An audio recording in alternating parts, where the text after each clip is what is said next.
Day 2, 2023 temperature blanket, Sunburst Granny Square. This one, to be in precise, however I may say that. Today, the Real Feel, look at this. I already have stains on my thing. Day 2. Oh my gosh. Okay. Real Feel temperature at noon today was 8. So I'm going to be using this light turquoise color. Or is it blue? I don't know. Either way. It's called Minty. So I'm going to be using Minty. Okay. So yesterday we did our round of double crochets. First, I'm going to show you how to do it if you do not have to change colors. And then I'm going to show you what to do for if you do have to change colors. So if you do not have to change color, you're going to go into the top of your chain 2, which is going to be the top of your first double crochet. So here's my chain 2 from the first day, and I have 1 chain, 2 chains. So I'm going to stick my hook into there. Oops, missed. Stick it right into that chain. And then I'm going to bring my tail up too so that I can just weave that in a little bit more. So I am going to slip stitch here actually to join row 1 together. And if you crochet anything like me, this is going to be kind of tight. So you just see, and then I have to do it again because it came out. So I've got my top of my chain, and I'm gonna yarn over. Slip stitch is just gonna go through that stitch and then through the loop on my hook. So then you can see that that just kind of just joined it together. Okay. So the second round is puff stitches. And then, so I'm going to take this. So if you do have to change color, we have to go back for a second, but we're going to start this round both the same way. So if you are not changing color, just hold tight for a minute. If you do need to change color, some patterns call for you to do a standing stitch to change color after you join the row. I don't like to do that. For my brain tells me it's not as secure as changing mid-stitch. So I'm actually going to take apart my last double crochet, and I'm going to do it again because, okay, I'm going to yarn over. I'm going to go through my circle and going to yarn over and pull through 1. So I've got 3 on my hook. I'm going to yarn over and pull through 2. And then instead of doing my last yarn over to pull through my last 2 loops, I'm going to put this color to the side. And then I'm going to bring in my Minty. I'm going to leave a little tail, and I'm going to hold it down with that one. And then I'm going to actually yarn over with this Minty. And it's okay if you have to, you can see that it went kind of loose. So I'm going to tighten it up because I like everything to be tight. So, and then I'm going to yarn over my last yarn over with that, and I'm going to pull through my last 2. Now, some people just continue to crochet. I tie everything in knots. They do not show when you are finished. And to me, I would much rather have a bunch of hidden knots than have it come falling apart when I give someone their product. Okay, so now I've got, and then I'm going to cut my purple because I'm all done with that. I'll cut a little tail. Okay, now I have, this is my tail from the beginning. You can just leave it because you don't want to have so many tails that you have to, your stitches are getting fat. So we'll sew that in at the end, which I did do a video to show you how to sew in your ends. So now I have Minty as the end of my last double crochet. So I'm going to go ahead and do the exact same thing as the people that did not change color. I'm going to go into the top of my first chain 2. I'm going to hold these in here. I actually like to bring the knot in front of my yarn over so that it's going to kind of catch there and it's not going to go backwards. I'm going to yarn over and I'm going to do my slip stitch. So I got to go through my stitch on my hook and then through the loop on the hook.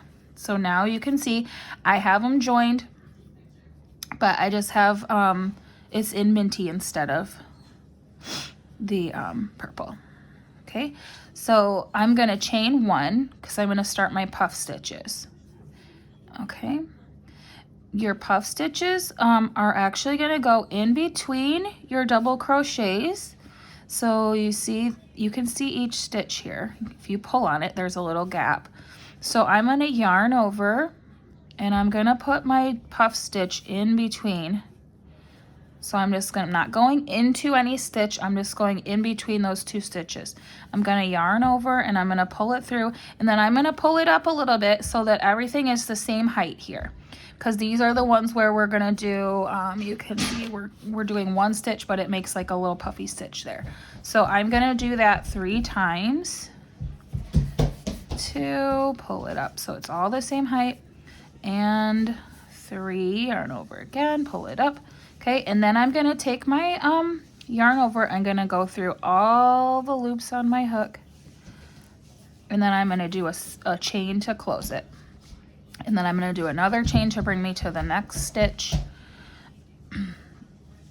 And that's really just because we're gonna be going between these stitches in the next row too. So for another puff stitch, we're gonna go between those 2 stitches. And we're going to yarn over and pull it up. And we're doing our yarn over and pull up 3 times, don't forget. 2 and 3. And then you should have 1, 2, 3, 4. That's kind of funny. 1, 2, 3, 4, 5, 6, 7 loops on your hook. You're going to go yarn over and go through all 7. That one too, and then you're gonna chain 1 to close and chain 1 to make that little gap in between.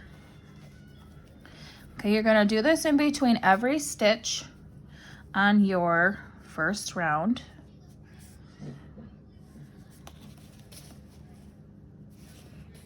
Sorry, I just had to make sure I was showing you correctly.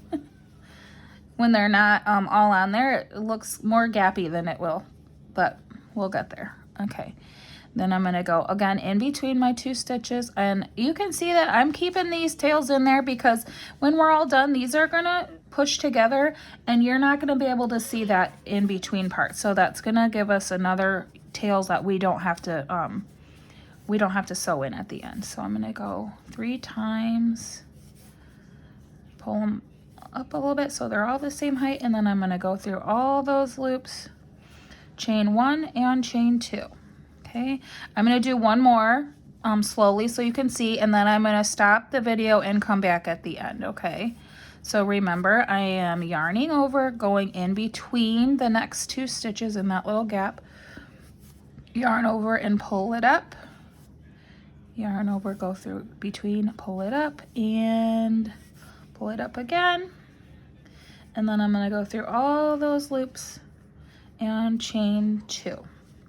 Okay, and you can see that, you can kind of see that, but as you can see it, we're getting to the end, or as they're getting closer together, you cannot see that in between there, so we'll just leave that in there. And I'm going to go ahead and do the last 16 of these, and then I'll be back. Okay, I am on my last stitch. You want to make sure that you still have 16 stitches. So if you go between every stitch, you'll still have 16. You can see this is a little bit tight in the last one, and that's because this is where we joined our rows, and this was actually our first chain 2 and then our last double crochet. So, but I counted and I only had 15, so I know that I still need to go in here, okay?